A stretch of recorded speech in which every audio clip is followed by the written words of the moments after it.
Happy Talk Time. Prestasi, sensasi, atau seberapa kontroversi narasumber kita malam ini. Happy Talk, presented by Happy Family Center, supported by Prima Radio Surabaya. 103,8 Prima Radio Surabaya. Selamat datang di Happy Talk persembahan dari Happy Family Center dan HFC Ladies, yang malam hari ini akan punya cerita menarik dari seorang yang bernama Eli Widodo, sarjana psikologi. Selamat malam. Selamat malam. Iya, tampangnya biasa aja, nggak usah melihat saya dengan pandangan yang menakutkan seperti itu. Walaupun kisah hidup beliau nanti cukup menakutkan buat orang yang mungkin berencana untuk menikah atau baru saja menikah. Sudah berapa lama menikah, Bu Eli? 38 ya. 38 tahun ya. Selama 38 tahun itu konon katanya ada pasang surut dari sebuah hubungan pernikahan. Nah, kejadian awal dari kisah surutnya hubungan itu diawali dari tahun berapa atau justru sebelum kejadian pernikahan itu sebenarnya udah ada keraguan di situ? Sebelum menikah, saya sudah menemukan pasangan saya ini memang sudah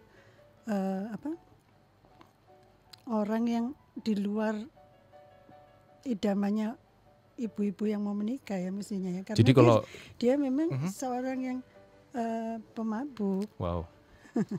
Dia seorang penjudi. Oke. Dia seorang ya semuanya itu tadi. Kalau orang Jawa bilang molimo tuh ya? Ya ada limo tapi dia bilang prai maling. Tapi justru sebelum menikah sebenarnya sudah tahu bahwa suami ini punya kecenderungan bukan orang berkata bukan orang baik-baik ya.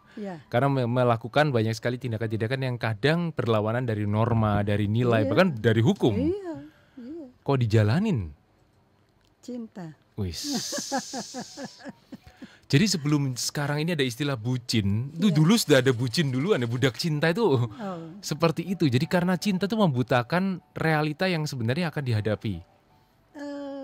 Bisa jadi seperti itu, cinta itu membutakan, tapi di sisi lain ada satu misi saya. Yang apakah Tuhan tidak bisa mengubah orang yang sudah jatuh dalam dosa? Ini kalau bahasa bisnisnya mengubah kelemahan jadi tantangan ya. Tantangan berat banget. Masa Tuhan nggak bisa sih, ya kan? Untuk air jadi anggur bisa, laut dibelah bisa, masa ngubah pemabok nggak bisa.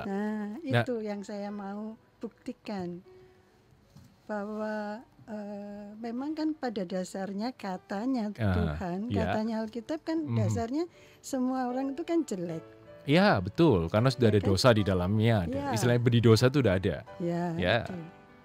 Kemudian kan kami ini, saya memang udah dari dulu Kristen ya. Dan saya memang udah dekat sama Tuhan tuh sejak SMP. Cuman saya nggak aktif di kegiatan-kegiatan. Tapi saya tahu bahwa Tuhan itu ada. Jadi apakah orang yang sebejat itu nggak bisa atau Tuhan diperbaikin? Itu yang saya pertanyakan sama Tuhan. Dan itu merupakan satu tantangan bagi saya.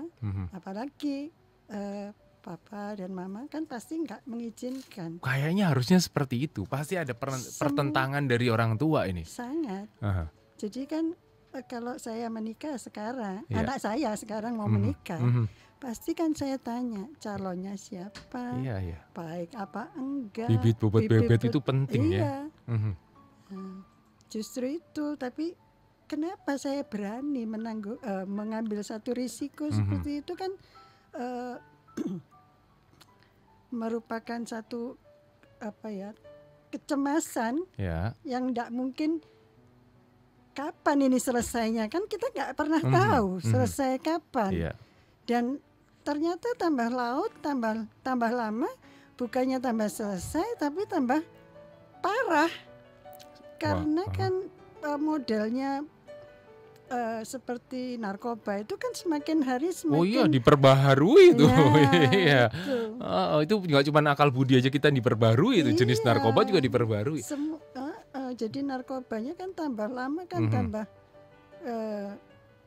macam-macam, efeknya juga beda-beda. Seperti itu ya kan. Tapi karena saya ini mencintai dan saya ini ingin seseorang yang tidak baik ini Tuhan ubahkan menjadi yang baik. Itu dalam keinginan saya. Mungkin bahasa anunya praktek iman ya.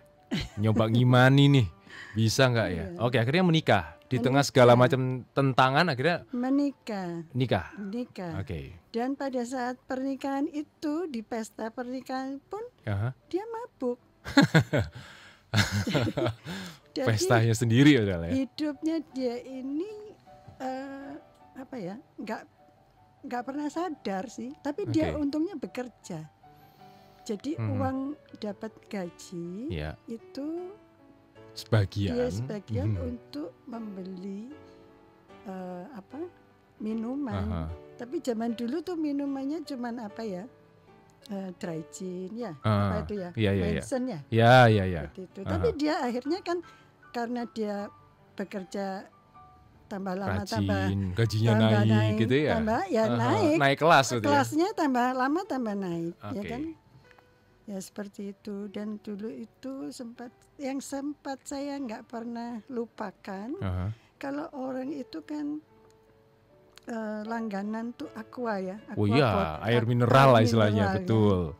Tapi ini yang dibikin langganan kok bir ya. Saya ini jadi melarang, nggak bisa karena dia itu punya kecenderungan juga keras kepala. Jadi dipengaruhi oleh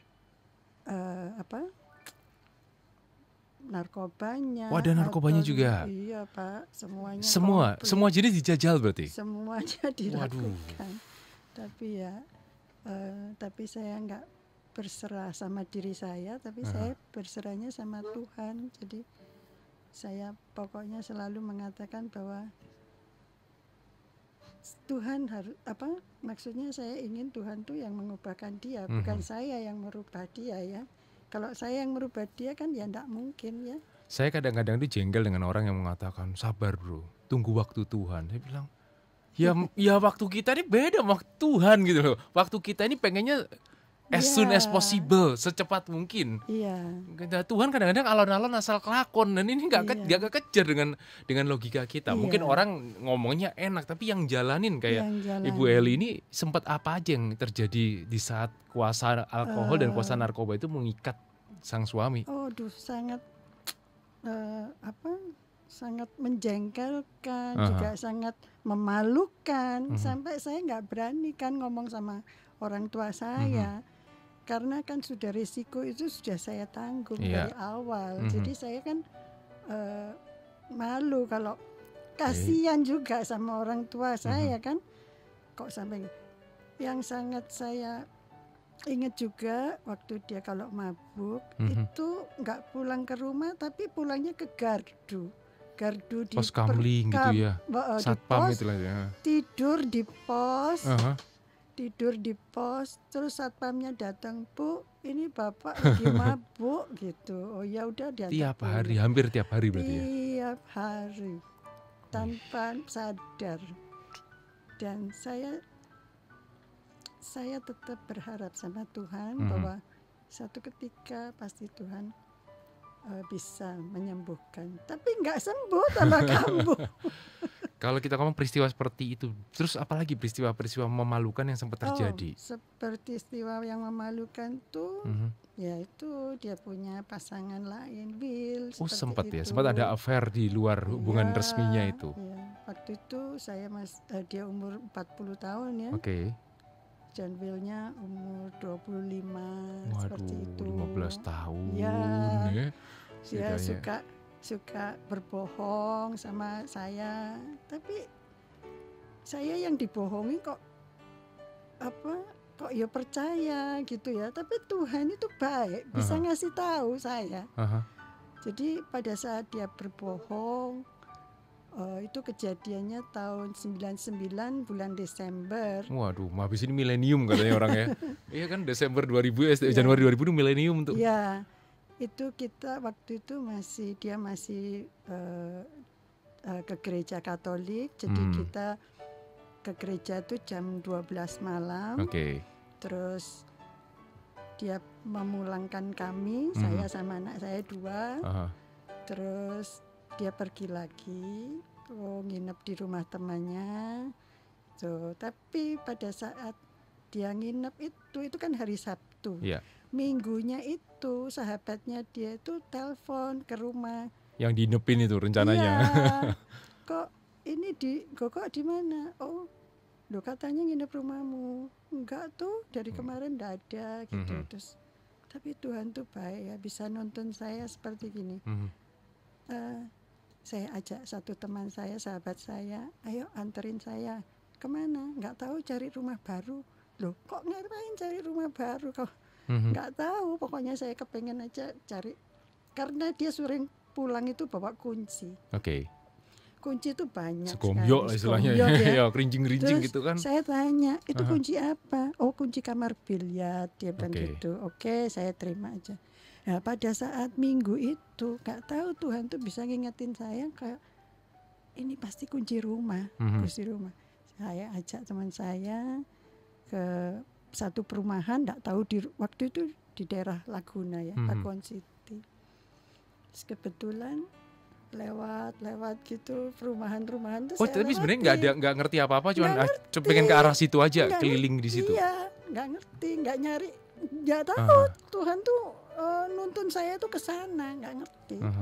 Terus itulah menemukan bahwa suami saya ada di salah satu rumah pasangannya itu, dan baru pindah rumah. Ternyata mereka berdua.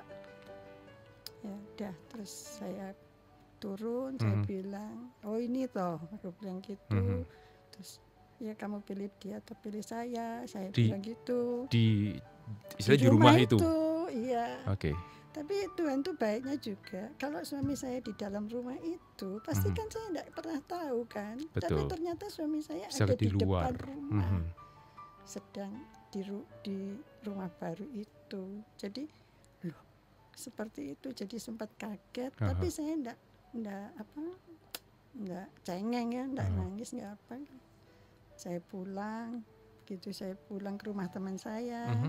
Terus baru merasakan bahwa oh ini toh diduain tuh seperti itu. Pahitnya dibohongin, pahitnya dimainkan di area belakang, istilahnya seperti itu. Terus ketika ditantang dengan pertanyaan seperti itu, ada jawaban nggak yang keluar dari? Enggak, dia nggak jawab, cuman dia terus akhirnya pulang juga ke rumah teman saya itu. Terus dia pulang, tapi ya tetap masih berhubungan. Tapi waktu Bu Heli datang ke situ, si wanita lain ini tahu juga? Tahu. Keluar juga? Iya, tahu. Tapi nggak melakukan. Tapi saya orangnya nggak frontal. Saya orangnya nggak mau menuduh perempuan, karena saya merasa bahwa suami saya yang mau sama dia.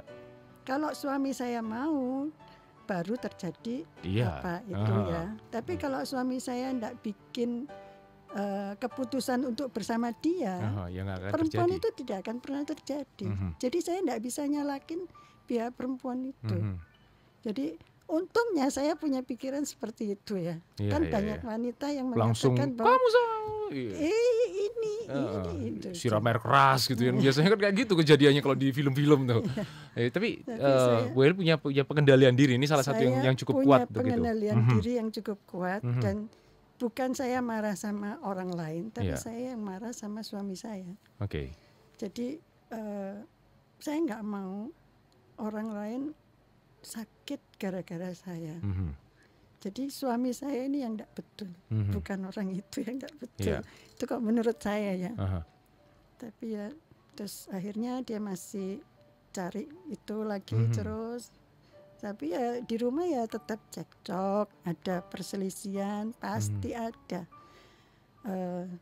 Tapi ya namanya saya itu sayang sama Tuhan, saya dekat sama Tuhan. Jadi saya tetap ceritanya ya sama Tuhan saya. Sama Tuhan Yesus saya ceritanya. Sehingga kekuatan itu ada. Ya. Terus saya ini juga orangnya nggak pernah berpangku tangan alias diam aja. Udah suami gitu, aku enak-enakan keluar, balas dendam. Balas dendam, ada yang seperti itu. Belanja harus ini. Enggak, saya bukan orang tipe seperti itu untungnya ya. Saya orangnya tipe pekerja. Jadi saya sempat punya garment, baju anak-anak. Jadi saya enggak memikirkan satu suami saya, tapi saya meluangkan waktu saya untuk membesarkan bisnis ya. Bersama anak-anak dan saya punya income sendiri. Betul. Membesarkan bisnisnya ini. Jadi saya nggak mau bergantung sepenuhnya sama dia. Memang masih kasih uang saya masih. Cuman kalau saya berpangku tangan dan diam, saya akan berpikir ke situ-situ terus. Ya, betul. Jadi saya mengalihkan karena saya punya hobi menjahit. Saya suka gitu-gitu. Akhirnya saya lebih ke hobi saya menjahit itu. Terus saya bikin garment baju anak-anak, apa itu. Dia nggak pernah pulang. Saya menjahit tuh mulai pagi sampai malam sampai pagi lagi. Jadi saya tuh nggak terasa juga. Jadi nggak terlalu Ya memang dia tinggalin saya, nggak pulang, saya udah nggak peduli, tapi saya tetap berdoa sama Tuhan ya. Tidak pernah terucap kata pisah di situ. Itu terjadinya setelah sekian lama kita menikah, baru tahun 2000. Ya setelah ada will itu. Kalau yang narkoba, yang mabuk, itu saya nggak ada kata-kata pisah, itu nggak ada. Masih bisa dimaklumi lah. Masih bisa dimaklumi. Tapi kalau yang menyakiti kepercayaan ini ya. Ini hati saya itu yang baru saya katakan bahwa saya sempat ingin bercerai. Waktu itu anak saya 2 dan saya sangat kagum sama bapak saya, Tuhan Yesus tuh. Dia bilang begini, memang tidak secara audible tapi dalam hati itu dia bilang gitu. Sorry ya, saya bahasa Jawa karena saya di Surabaya enak kon cerai anakmu 2 bagaimana gitu. Aduh, saya langsung tersentak ya. Dengan pemikiran dari Tuhan seperti itu, saya langsung tersentak. Kemudian saya, oh ya Tuhan, aku enggak jadi bercerai. Padahal itu sudah papa, mama itu sudah dipanggil semua, sudah sidang-sidangan seperti itu ya. Tapi terus akhirnya Tuhan, terus sempat papa saya bilang gitu, udah kamu pilih ikut papa atau ikut dia. Sempat diancam karena ya namanya juga anaknya ya, namanya masih ada perasaan ayah dan anak ini untuk menyelamatkan putrinya, maka beliau sampai harus mengucapkan kata-kata seperti itu. Sama saya disuruh memilih, kamu mau pilih dia atau mau ikut papa. Papa masih bisa memberi nafkah kamu dan anak-anak. Seperti itu. Jadi saya terharu sama papa saya. Kemudian tapi saya karena cinta dan saya ingin Tuhan itu menunjukkan bahwa orang itu masih bisa dirubah. Sehingga saya pilih suami saya lagi. Wow. Maaf kata mungkin ini bisa disebut sebagai sebuah kebebalan loh, Bu Ali. Iya kan, kayaknya ngengkel terus sudah tahu disakiti tapi masih bukan mengampuni sebenarnya, lebih arah kayak menganggap tidak ada apa-apa. Itu gak mudah sekali untuk membuat seperti itu loh. Iya, memang sulit, tapi proyek saya harus selesai dulu toh. Wow. Saya kan punya proyek ini belum selesai. Benar. Nah, suami saya ini kan orang nggak betul, orang seperti ini ini kan harus kita selamatkan. Oke. Kan kalau saya selamat sendiri, bagaimana dengan dia yang saya cintai? Ini ada pikiran seandainya hari itu, maaf, suami meninggal, pasti ujung-ujungnya udah tahu kemana kan, dengan segala macam kesalahan yang beliau buat. Makanya ada beban dari istri untuk bisa mengangkat atau mengembalikan dari jurang ini kembali kepada yang kemuliaan yang sebenarnya. Sebetulnya itu bukan saya yang merubah dia, tapi Tuhan sendiri. Saya hanya berdoa sama Tuhan. Satu ketika memang dia sendiri yang mengalami proses itu. Jadi dia yang mendapatkan jalan seperti bertobatnya dia itu bukan karena saya, tapi karena dia dihadapkan pada satu kenyataan bahwa dia kok bisa seperti ini, dan dia merespon panggilannya Tuhan. Itu yang saya nggak ikut campur tangan untuk memperbaikin, oh kamu harus gini, kamu harus ini. Saya nggak pernah seperti itu. Tapi Tuhan sendiri yang mengatakan kepada dia lewat satu peristiwa. Dan peristiwa itu yang membuat dia akhirnya merespon bahwa ini pertolongan Tuhan. Padahal dia sebelum menikah dengan saya, itu dia pernah masuk penjara juga gara-gara narkoba. Oke. Ya, jadi kalau seandainya untuk kedua kali dia ketangkap, berarti kan dia berpisah dengan saya. Wong dulu sebelum menikah kan sudah tertangkap. Nah sekarang kan lebih berat lagi. Ada keluarga yang harus ditinggalkan. Iya, gitu kan. Ya, puji Tuhannya dia merespon panggilannya Tuhan seperti itu. Saya enggak. Orang mungkin lihat enaknya ya, maksudnya oke, dia bertobat, tapi Ibu Eli sendiri butuh waktu berapa lama untuk berdoa itu? Ya, sejak saya menikah. Jadi kalau dihitung tahun 85 ya. Sampai 85 sampai sekarang berapa puluh tahun ya? 38 apa 35? 35. Oh sorry 35. Tapi sebelum itu kan saya pacarannya 3 tahun, terus sudah tahu bahwa dia orang narkoba. Dan tetap didoakan, tetap istilahnya memakai lututnya untuk. Ya mungkin orang tidak akan percaya ya, karena mosok hanya doa aja bisa mengubah, kan seperti itu. Iya, versi saya juga maksudnya. Tapi kalau saya lihat dari apa yang Ibu Eli lakukan, sebenarnya itu di luar batas kewajaran loh Bu, untuk bisa memberikan pengampunan dan memberikan istilahnya maaf yang berulang. Iya, harus maafnya itu harus banyak. Iya. Saya harus mengampuni karena saya firman Tuhan itu kan yang menjadi pedoman hidup saya. Jadi saya tidak mau dengar apa kata orang, tapi saya mau dengar apa kata Tuhan. Seperti itu. Jadi memang tidak mudah selama 35 tahun, tambah 3 itu enggak mudah. Tahun 2000 baru dia bertobat ya. Dan dia bertobat. Setelah itu pemulihan. Ya, pemulihan itu ya enggak bisa langsung baik, jatuh bangun masih. Iya, masih. Namanya kecanduan itu pasti kadang-kadang kembali lagi ke muntah yang lama itu lagi. Iya, tapi kalau dia sudah dipegang sendiri sama Tuhan Yesus, saya nggak perlu repot-repot lagi. Karena bukan saya yang menjadikan dia untuk bertobat kan, tapi Tuhan, itu kan seperti itu. Kita mau sapa juga yang ada di Facebook Live kita di Prima Radio Spasi SBY. Apa kabar? Ibu Eli ada di depan Anda. Yang live di Instagram @Prima Radio maupun @Sani Santoso juga sedang live di situ. Misalnya mau memakainya silahkan, dan memakai aplikasi suara misalnya seandainya frekuensi kita tidak terdengar dengan baik. Kita lagi ngobrol dengan Ibu Eli Widodo, sarjana psikologi, soal kisah kehidupan rumah tangganya. Kita juga mau ingetin hari Minggu pagi 8 November 2020 Prima Radio punya acara jalan-jalan ke Kebun Raya Purwodadi bareng Prima Radio, di mana peserta sudah oke. Anda tinggal bisa langsung aja datang saja ke Kebun Raya Purwodadi untuk mengikuti acara pada saat finish ya. Karena di sana ada basar raya, ada bisa menikmati keindahan Kebun Raya Purwodadi, dan masih banyak lagi hal-hal seru yang akan terjadi tanggal 8 November di Kebun Raya Purwodadi di acara Jalan-Jalan ke Kebun Raya Purwodadi bersama dengan Prima Radio Surabaya.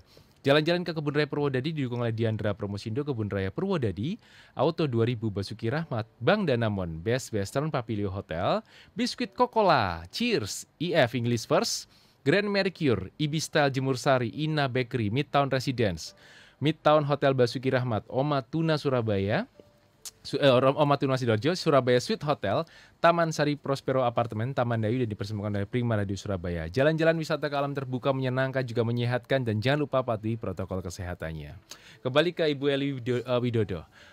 Jadi kalau dari pernikahan sampai akhirnya bertobat di tahun 2000, berarti ada 15 tahun perjalanan yang nggak enak sekali untuk sebuah rumah tangga. Ya, itu sangat menyakitkan dan sangat berat. Tidak pernah kepahitan? Pernah. Sampai akhirnya kayak tawar dengan hubungan rumah tangga dan tawar juga dengan suami. Oh, seperti itu tawar, iya. Tapi saya cukup menyadari bahwa saya ini seorang istri ya. Jadi kalau saya nggak nggak menghiraukan suami saya di rumah, pasti dia akan keluar lagi. Karena memang dablek udah ini. Iya, cari lagi kan. Kalau saya di rumah tidak merespon dia dan saya selalu mau bertengkar terus dengan dia, pasti dia akan tidak betah di rumah. Jadi saya berusaha untuk diam. Jadi saya berusaha untuk ngalah. Jadi saya berusaha untuk tanya sama Tuhan, aku mesti ngomong apa. Selalu saya pertanyakan seperti itu. Itu hal yang bagus sekali untuk bisa ditiru oleh orang-orang yang akan menikah maupun yang sudah menikah, bahwa ketika ada kesalahan dari salah satu dan ketika Anda pulang terus Anda juga melakukan tindakan yang hampir sama, istilahnya mendiamkan, tidak mengacuhkan, itu justru akan membuat masalah tambah parah. Tapi ketika kita bisa tetap membantu, tetap melayani, itu justru akan meredakan suasana. Tapi nggak gampang. Ya nggak gampang. Saya pikir kesalahan yang buat siapa kok saya yang harus merendahkan diri, itu nggak gampang, Bu. Itu ada tips khusus nggak untuk itu? Tipsnya itu karena suami saya ini kebetulan dia itu anak bungsu, jadi juga manja. Yeah. Jadi semuanya minta disiapkan, diladenin. Gitu ya. Jadi itu keuntungan saya. Jadi dia kalau nggak diladenin, dia bakalan nggak bisa menyiapkan dirinya sendiri kan, seperti itu. Jadi saya suka membantu dia untuk nyiapkan makanannya atau mandinya, kopinya. Iya, kopinya gitu. Terutama. Gitu. Tapi dia kalau enggak, saya memang mempunyai satu komitmen sama Tuhan bahwa semua itu kan saya sudah mau menikah dengan dia. Jadi saya kan harus tunduk sama dia. Saya harus merendahkan diri sama dia. Saya enggak pernah loh bawa-bawa nama saya psikolog. Saya enggak pernah loh ngunggulin saya psikolog, enggak pernah sama sekali. Sementara strata pendidikan antara Bu Eli dan suami beda ya? Beda, dia cuma SMA. Saya nggak pernah mau menyebutkan bahwa saya seorang psikolog. Wow, itu salah satu perendahan hati dan perendahan diri yang serendah-rendahnya loh itu. Ya untung Tuhan kasih pemikiran saya seperti itu. Mungkin kalau Bu Elinya kuat, tapi apakah anak-anak kuat? Anak-anak itu putra-putri sekarang berapa jumlah? Oh, 3. Udah nomor 1 sekarang udah 31 perempuan. Apalagi anak perempuan ini. Tapi dia itu kan sayangannya papanya. Tapi kelakuannya kan pasti tahu, Pak. Anak ini melihat. Tapi anak saya untung puji Tuhan juga orang yang cuek-cuek amat, dan kami berdua ini sangat memperhatikan anak-anak juga. Meskipun bapaknya seperti itu, tapi papanya sayang sama anak-anak. Jadi anak-anak nggak ada merasa bapakku seperti ini enggak. Dan saya juga heran, Tuhan tuh baik banget sama saya. Jadi Bu Eli ini single fighter untuk menanggulangi kenakalan dari suami waktu itu. Iya, sama siapa lagi kalau nggak sama Tuhan. Wow. Sekali lagi sahabat Prima, ini nggak gampang loh, karena beneran kalau orang sudah berulang-ulang disakiti, lama-lama dia kan jadi kebal. Iya, itu tapi pasti. Kan semua orang kan punya salah. Iya. Iya kan, masa orang salah itu nggak bisa diperbaiki. Dimaafkan bisa. Tapi kalau berulang kayak kita ngomong dikasih hati ngerogoh rempelo, itu kan ada kejadiannya kayak gini, bener. Udah dikasih hati ngerogoh rempelo, narik usus nih.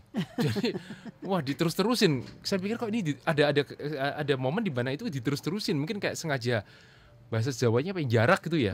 Itu udah dilarang tapi tetap dijalankan. Ya, itu kan ada, ya itu tadi. Sebuah cinta itu kan dari hati, ya. Jadi ya harus dipertahankan. Kalau kita sudah cinta, kalau kita sudah mau berumah tangga, kan kita ini nggak berumah tangga cuman berdua, punya anak-anak. Jadi anak-anak ini kan kasihan kalau mereka ini jadi berantakan gara-gara kami berdua seperti itu kan. Ya untungnya saya ini punya pikiran kok panjang, saya nggak ngerti. Nggak ngerti saya kok bisa punya pikiran seperti itu. Saya mau memperjuangkan rumah tangga saya sampai akhirnya Tuhan dengar doa saya dan saya sangat bersyukur. Makanya saya tuh kalau dengar ada pasangan yang mau berpisah itu saya tuh rasanya tuh kan saya sering diskusi sekarang sama suami saya itu. Jadi setelah kita bertobat, saya bertobat, suami saya bertobat, akhirnya kita itu sering berdiskusi. Kenapa ya kok gini ya? Kenapa kok gini? Ya nggak tahu, kita kan nggak ngerti rumah tangganya masing-masing. Setiap rumah tangga kan punya permasalahannya sendiri-sendiri. Bagaimana kita mengatasinya kan ya tergantung hubungan kita sama Tuhan itu bagaimana. Kalau kita benar-benar memang melibatkan Tuhan sebagai penolong, pastilah dari awal pertama kali saya baru baca firman beberapa hari, saya lihat di Kejadian Bapak itu Adam dan Hawa menikah.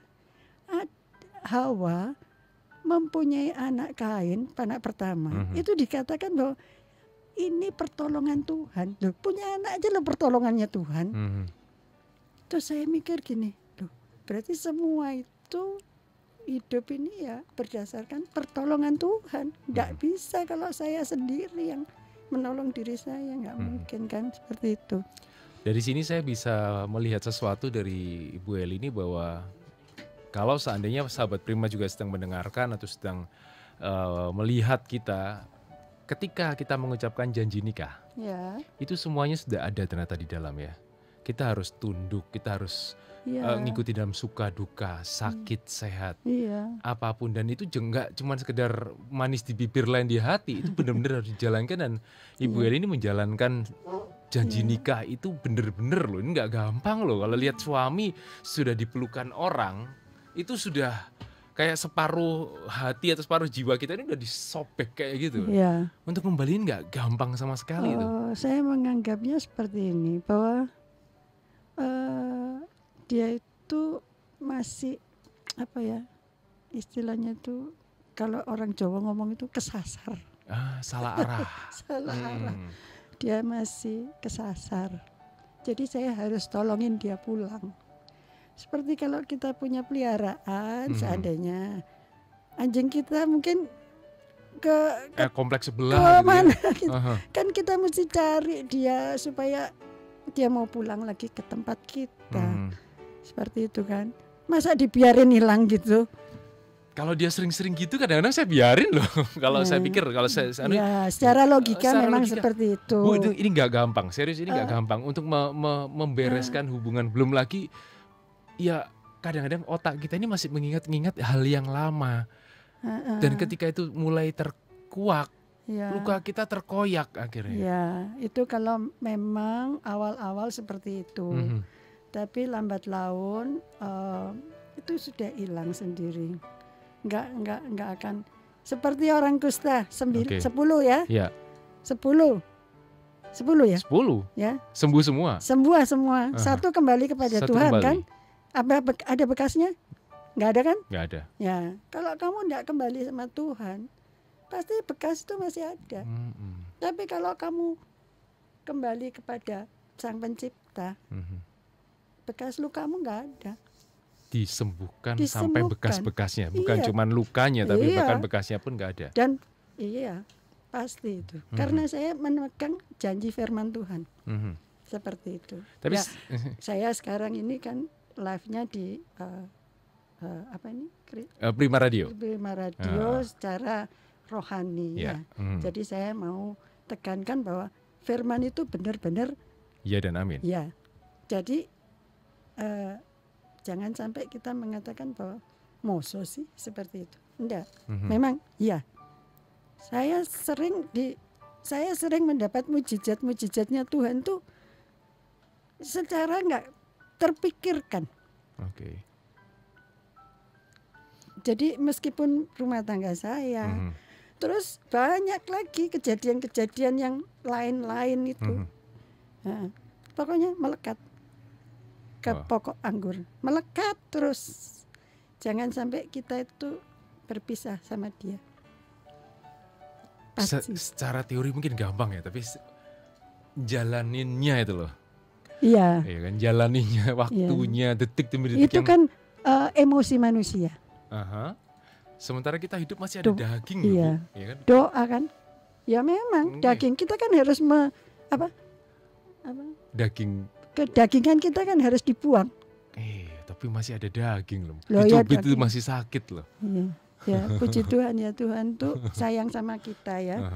Jadi pasti ada jalan keluarnya.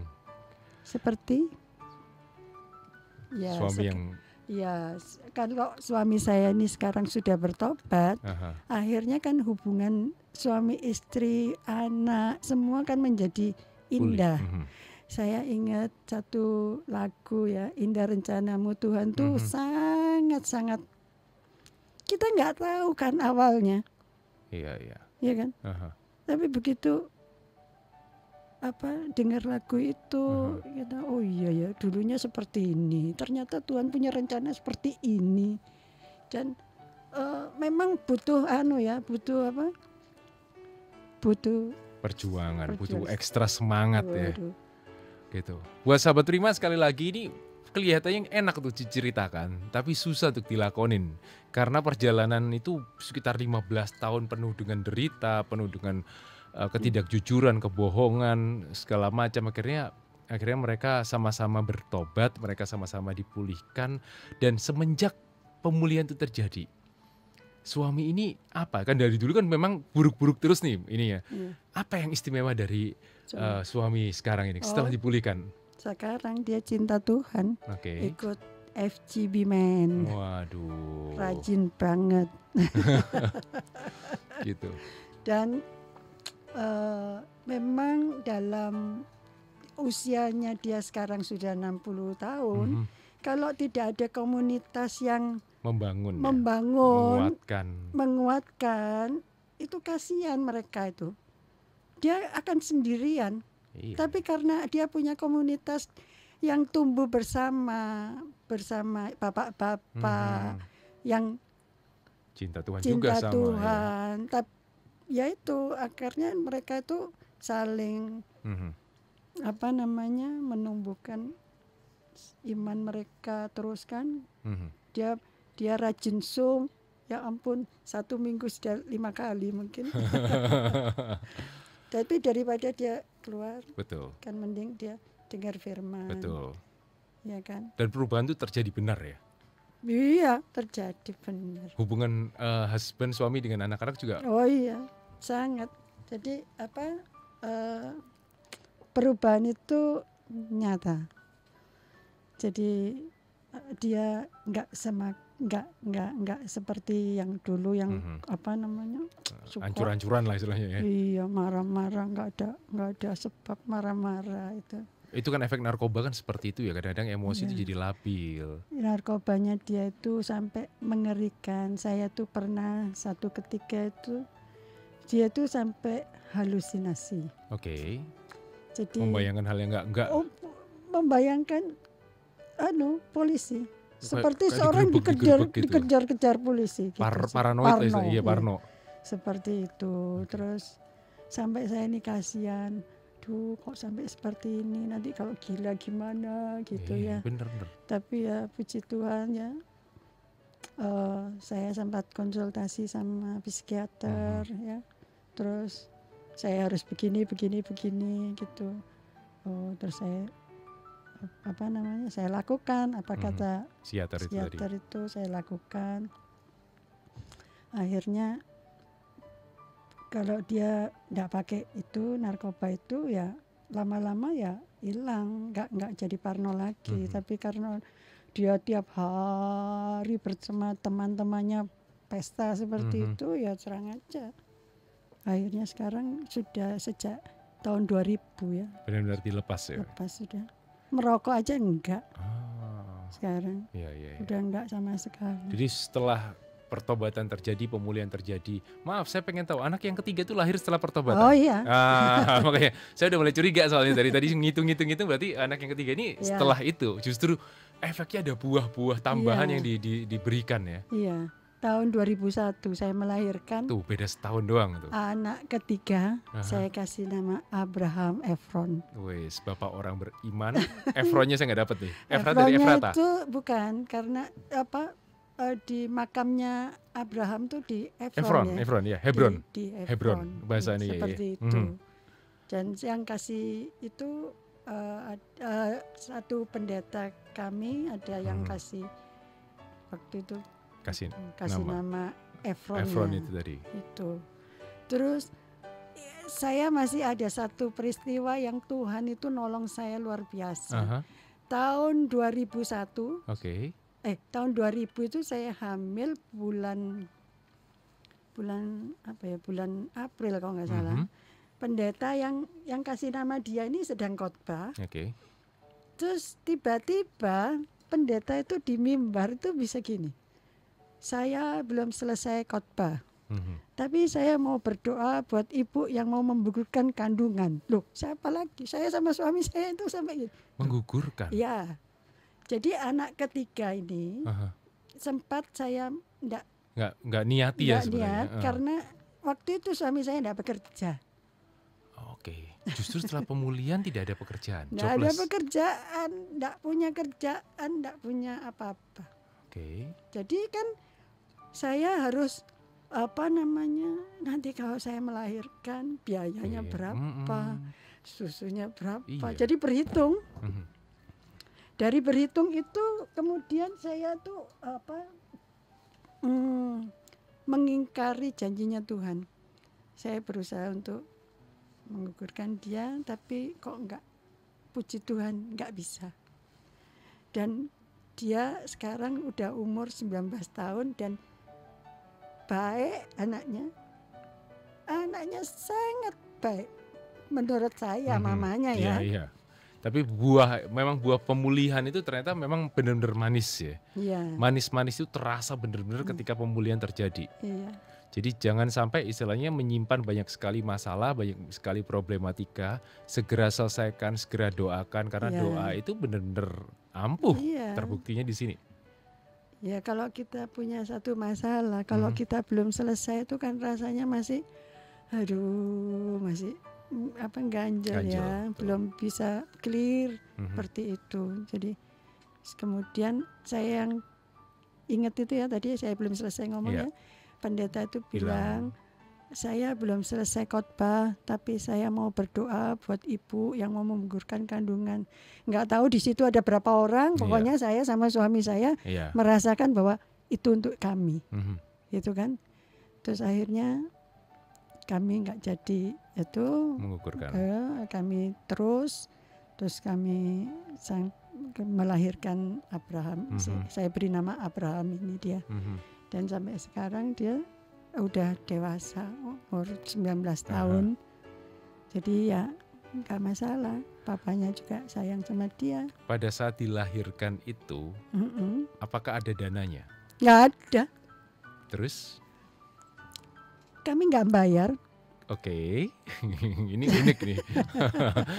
Kok bisa melahirkan anak dan tidak bayar padahal suami tidak punya pekerjaan? Dokternya itu kebetulan dokter yang melahirkan anak saya pertama kedua.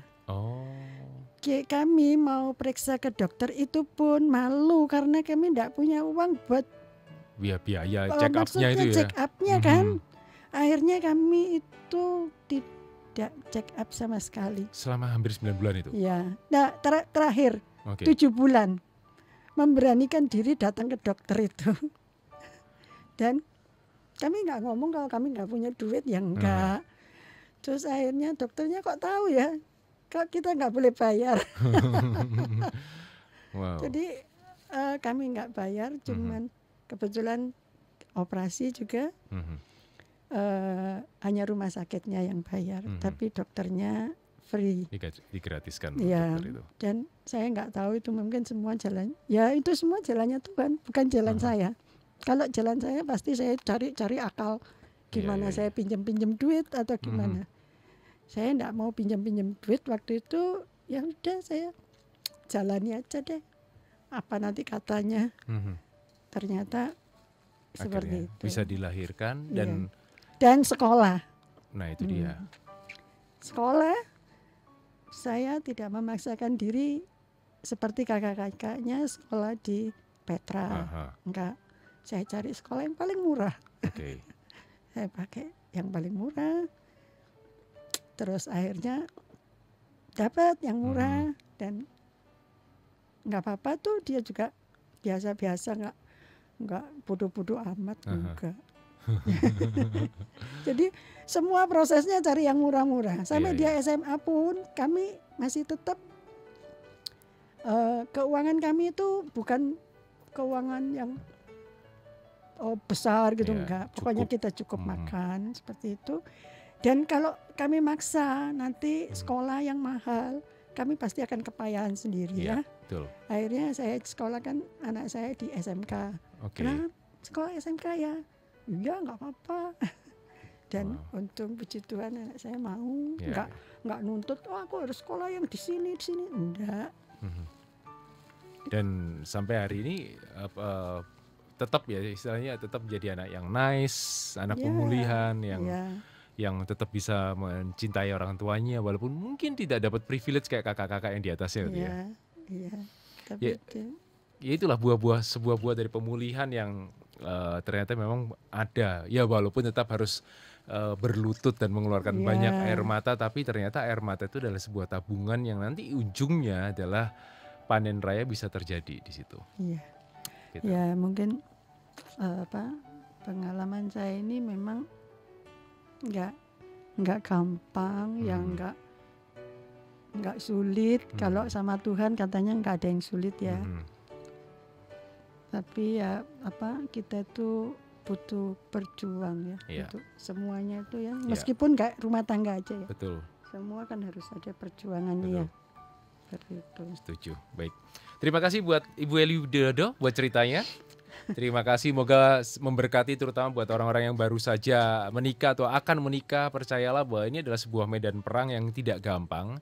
Tapi kalau misalnya dijalani dengan sungguh-sungguh, dijalani dengan berlutut, dengan menyerahkan semuanya pada Sang Pencipta itu, maka niscaya hasil yang indah bisa dicapai. Terima kasih buat semuanya. Happy Talk kita tutup bersama dari Happy Family Center dan juga HFC Ladies. Happy Talk Time. Prestasi, sensasi, atau seberapa kontroversi narasumber kita malam ini. Happy Talk, presented by Happy Family Center, supported by Prima Radio Surabaya.